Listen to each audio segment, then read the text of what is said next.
I'm super excited to be on this call today. Thank you so much for having me. My name is Kyle Lee. I'm the founder of Alaskan Salmon Company. I've been a commercial fisherman for the past decade, and we have a e-commerce website where people can buy seafood directly from the fishermen. And Crystal here with Bowlcut. I'll be leading this conversation with Kyle. So excited to have you and to chat more about your background and what eventually led you to founding your business. Tell me a little bit more about your origin story and your life as a restaurant kid in Alaska. Yeah, so my origin story. So my parents immigrated over from Taiwan in the late 70s, and they began, their restaurant story, bussing tables at a local Chinese place. Actually, my dad came first, so he worked really hard for 2 years, and then saved up money and like learned the process, and then eventually brought my mom over. And they hustled and grinded together until they were able to save enough money themselves, and they opened up their first Chinese restaurant called Chopsticks in the food court downtown Anchorage. I love that. And do you remember what your first memory was, kind of helping at the restaurant, or maybe a favorite memory? Yeah, definitely. Like because we were raised there, right? Like it was just like my mom and dad, like they didn't have like really resources or like the capital for like daycare. So it was like when my sister and I, even when we were just like infants, like we were always at the restaurant. I remember personally, I don't remember this, but I've seen pictures of like me strapped, like swaddled to my mom's back as she's like rolling egg rolls or like running the cash register, like, things like that. But I would say like my earliest memory of myself was like, my sister and I playing around in the back, like building forts out of the fortune cookie boxes and just like always getting in trouble for being too close to the kitchen out of the restaurant. I would, when I was really young, I would run the cash register. And so, that was my main responsibility, running the cash register, putting in orders, taking orders out. But it's pretty easy lift. And it was also, you know, I was pretty young at that time. So it was like also, I was forced to do math, like at a young age without leveraging the cash register to like figure out the cash out amount. My mom would not let me use that. So she's like, you got to figure it out like in your own. And so like at the end of the day, it was always like kind of nervous, like nerve wracking, like when she like takes a till and tallies up, like, okay, is like everything gonna balance out? Or did I That's so much pressure so much pressure as a and kid? genius, though. Yeah. Um, that's so funny. I also used to work the cash register. That was probably one of my main roles. And I remember just being so short, I couldn't reach the cash register. So I had to stand on the soda box in order to reach it. And I remember interacting with customers and they would look behind the counter like, well, are you standing on something? Because I obviously looked so young. But I didn't have to do mental math, um, but got really good at, I would say, handling cash. Definitely. Yeah, they probably saw like this, really small girl behind, like, wait, how's she reaching the cash register? Exactly. Yeah. But it was so much fun. And when I think back about the early memories, like, I don't know about you, but there wasn't really a specific memory that stood out. It's kind of like I don't know, like a bunch of like memories all together. Like, for example, I remember learning my first words in Spanish with like the guys in the kitchen. And I remember rolling a ton of egg rolls and making wontons and literally scooping the chili oil into these little cups and hot mustard and all those things. It's almost like flashback of many, many memories and not just one. Um, was there, I guess, from your experience, were there any lessons that stick with you today? Oh, 100%. Because like, like you and I, we were raised there like before, like probably, we were having those experiences of like in like a working setting way before like many like our peers, like other kids that age. So I like it's definitely like, there's a reason like why both of us are like entrepreneurs. I think we were exposed to like a lot of, what it's like risk. Like we saw how our parents interacted with each other, with the staff, with vendors, suppliers, and like all that, like subconsciously, it's like, like what we were raised around and kind of like what we knew.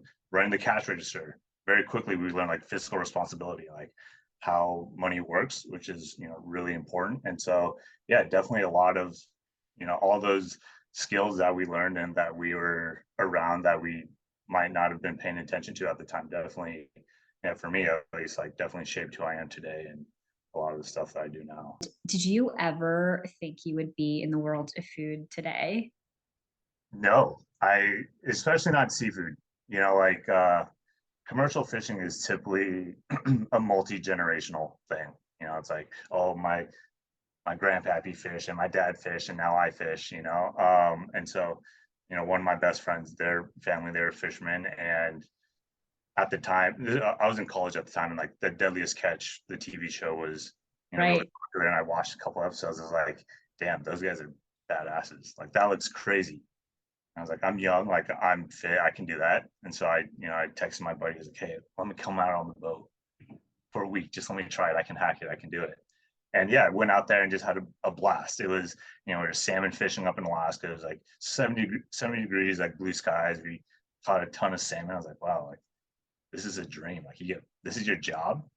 And so, yeah, now I like, fished the following season. And then after, fast forward a couple years, once I graduated college, um, yeah, ended up buying a boat and permit and went all in. And yeah, that's how I got into the seafood and the food space. And what do your parents think now? Now that you're in the Yeah, food? it was actually really tough. Like it was hard for them at first because, they supported me through college, and they want us to get an education so we don't have to like physically work as hard as they did. Right. Like the restaurant business, we didn't want that life because it's like there's no vacation days. Like when everyone else has like an off, like weekends or like vacation, that's like peak time. That's like go time for restaurants, Mhm. after work, yeah, peak rush hours. So it was definitely hard for them at first, because it is like very physically like, labor intensive. And I think they also got like a lot of backlash from their peers, which hurt. Like I felt so bad for them.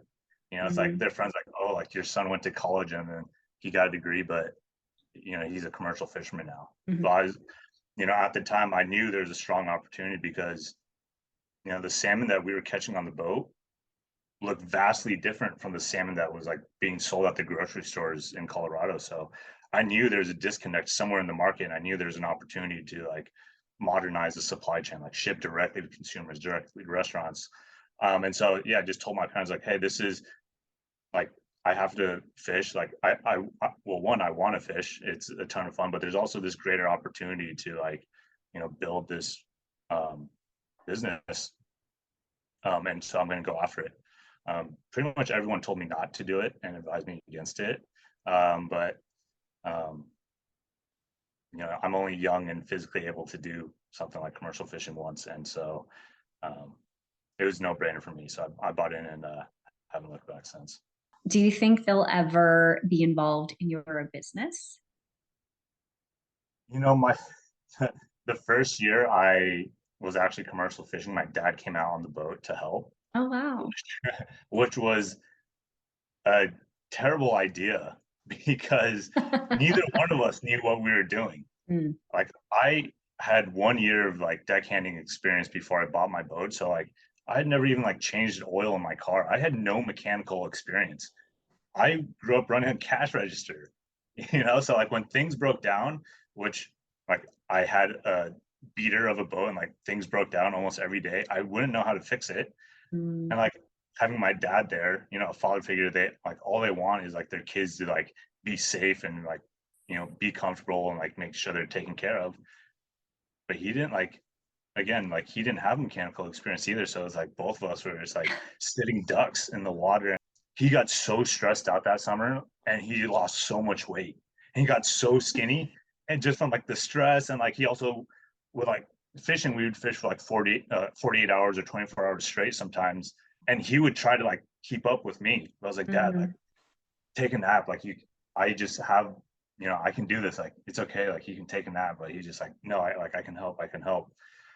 So it was, yeah, he helped out like that first year. I was like, wow, like never again. Like to Yeah. see him go through all that stress at like his age after all he's done for my sister and I to get us here. I was like, no, like, no, thank you. Like, I got it from here. Yeah, it feels like such a full circle moment, right? I mean, it's crazy for me to think back at those times when I was helping, and now my dad will kind of randomly help as things come up. I mean, when we were packing PR kits, and he was like helping me pack those, and we had so many to get out the door. And even in the R&D process in the early days when we were trying to figure out the optimal recipe, I mean, he was like there helping. We were kind of testing, and going back and forth on flavors and things like that. And it's such a special time, and to kind of share that experience now that we're adults.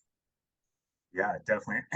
And I think that's like also, like one of those core experiences and values that we were around when we were a lot younger is the support, like having the support of family and like your partner, like in the restaurant.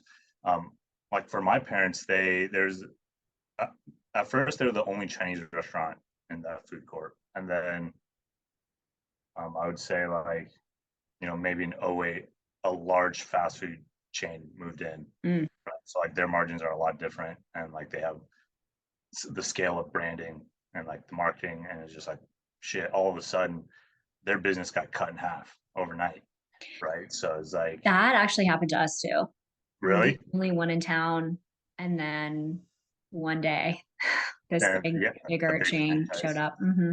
Yeah, and it's devastating, but like I'm sure your parents like, they got together like, okay, like this is like a low point in our business, but like how are we going to get through this, and kind of put everything aside to like focus to like take care of each other. Like, okay, like how are we going to like rebuild? What are we going to do to help each other out?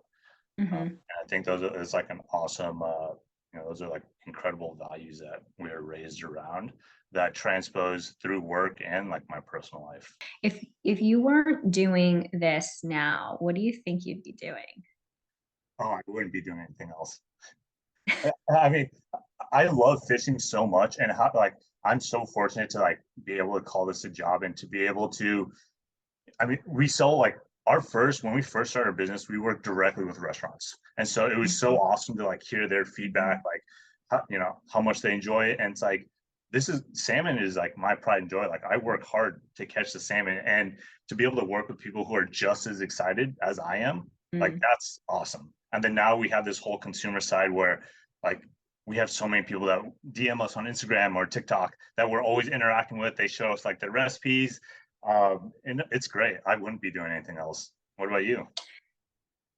Honestly, I don't know. I mean, there has been so many challenges along this journey, and I can't believe it's been almost 3 years since like the early concept of Bowlcut. And I could not do it without the passion part.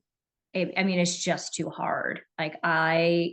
Anytime anything gets hard, I just remember that this is such a privilege to build something that I, kind of came up with, and has been a dream to pursue. And I think the potential impact of a food brand like Bowlcut just makes everything, um, worth it. And I think to your point, just hearing from people how excited they are, how much they connect with the brand and the sauces, and have their own stories to tell, it's just it's almost hard to describe. It's just a feeling of so much like joy and excitement, and wanting to continue to, create, um, you know, things that people connect with. And yeah, it's such a special feeling. I don't know how to describe it. Yeah, and it's like, especially with food, you know that it's such a like it's a connector. It's like community. Like you, whether it's like a high or low in like in your life, like you gather around food. With friends and family, you talk about food. And first of all, your sauces are amazing. I Thank I mixed both of them with salmon. The first time I had it, like I mixed both of them together and had it on salmon, and it was so good for like the next 3 days. you. I I would just have like rice with your sauces. So like nothing else. It was just like rice, and I'd like put the sauces on it, and I would just like eat that for lunch. And I was like, yeah, that was really Oh, good. thank you so much. I mean, your fish is next level. Like, I'm actually about to order more because it was so good and there's so many recipes and things I have to try. I think going back to food being so powerful, I completely agree. And I don't know if you feel the same way, but I think having grown up in a restaurant, you really like see that firsthand and interacting with customers and hearing what they say and how they interact with the food. And I think there's definitely a couple of key pieces that stick with me to this day. Like one, just seeing the joy that food brings across people of all ages, ethnicities, etc. Like just the pure joy of eating something delicious is so special. And then the second thing is, I think bringing people together. I mean, I guess the community part is huge, and this idea that it bridges cultures, especially with Chinese food. I think there's something, yeah, so powerful that is exciting to think about kind of bringing to a new generation beyond, in a restaurant, something that's more expansive and far reaching. It reminded me of the time that first year when my dad was on the boat with me. On the moment the fishing period ended or on our off days, we would have like a bunch of, whether it be my friends or other like fishermen who are in the area, we would raft up, like we would tie all of our boats together. So like just one big raft of boats. And my dad would cook Chinese food for all of us. It's like, Amazing. we just like worked so hard and like how great, like you said, delicious hot meal, fresh. It's like every just like morale is just like peaking, right? Everyone's just like having such a good time. Doesn't matter how good or bad you fish. Like this is like bringing you together. Like, oh, this makes everything okay. Everything's gonna be okay. Yeah, and the ultimate love language. I mean, that's how I think it's definitely true of Asian culture, and particularly true probably with our parents. Like having um, been in the restaurant business, I mean, it's how they express their love. I'd be curious to hear if you have any lessons from your experience as a restaurant kid, or even building your food business now, that you'd like to share with the younger generation or aspiring entrepreneurs or current entrepreneurs. And we kind of touched on this earlier. It was just like when things go not according to plan, when things get really tough, this is a problem that other people have had before. Very, very rarely is this like, if you run into a problem, that you're the only one in the world to ever run into this problem. Just remember, okay, someone else has had this problem. They were able to overcome it, and I'll figure out a way to overcome it as well. The second thing I learned from commercial fishing was that, you know, I would, have that thought process, but sometimes things were a lot more time sensitive. Like the engine's failing and we're like heading to this massive wave. Like for me, my takeaway now is like, no matter how big the problem is, as long as I'm alive, I'm okay. I'll be able to figure it out. I'll be able to fix it. There's always a solution. I don't know if you ever think about this, but for me, anytime there's a challenge in front of me, I just remember like my family built a business out of nothing, literally nothing, came here, barely spoke the language, and was able to navigate and create a viable business. Like I should be able to figure anything out. Like I have Definitely. so much privilege and resources in front of me. I should be able to figure it out. And usually that kind of like helps to motivate me. That is like the best motivator. Like I can't, yeah, you're absolutely right with that one. It's like our parents they had such a more difficult time, like so many more barriers to entry than we did. Mm-hmm. And if you can remember that, like that's why like first gen kids, like you have to, yeah, if you can think about that, that's like the ultimate motivator. Like instantly when you said that, I got fired up. Like, yeah, I'm standing on top of giants. Like my parents did all that. Everything that I am and that we are today is the accumulation of all of the people before us, my parents, my grandparents, all the sacrifices, they sacrificed their life for us. Um, to get here today, I'm very grateful. And yeah, very thankful that to be born at this time and to have this opportunity and to, you know, be their son. Oh, that's so sweet. Yeah, and I would definitely echo that. I mean, I guess what I would say is thank you to all of my elders for being fighters, survivors, not letting circumstance crush them and their spirit. And kind of, yeah, providing us with the opportunities that we have today. I mean, we're so um, lucky and grateful. Yeah, My Kyle, pleasure. thank you This was so great. much. I know this was like such a huge chunk of your time, and obviously, like being a founder, there's like a million things you have going on. I totally get it. So appreciate your time and like sharing your story. It was so lovely to hear, and I like feel so motivated now. I'm like, I'm gonna crush everything Yes, today based on that's our awesome. conversation. We're gonna kill it. Yeah, it's gonna be a great day. It's yeah, it can, yeah, you know, run your own company, like it's lonely, especially like early stage, like you don't have like a ton of, you know, partners to work with. So it's good to have, you know, these check-ins randomly just to chat and like to keep lifting each other, you know, like our parents had each other and like, you know, Mhm. us as founders, we got other founders.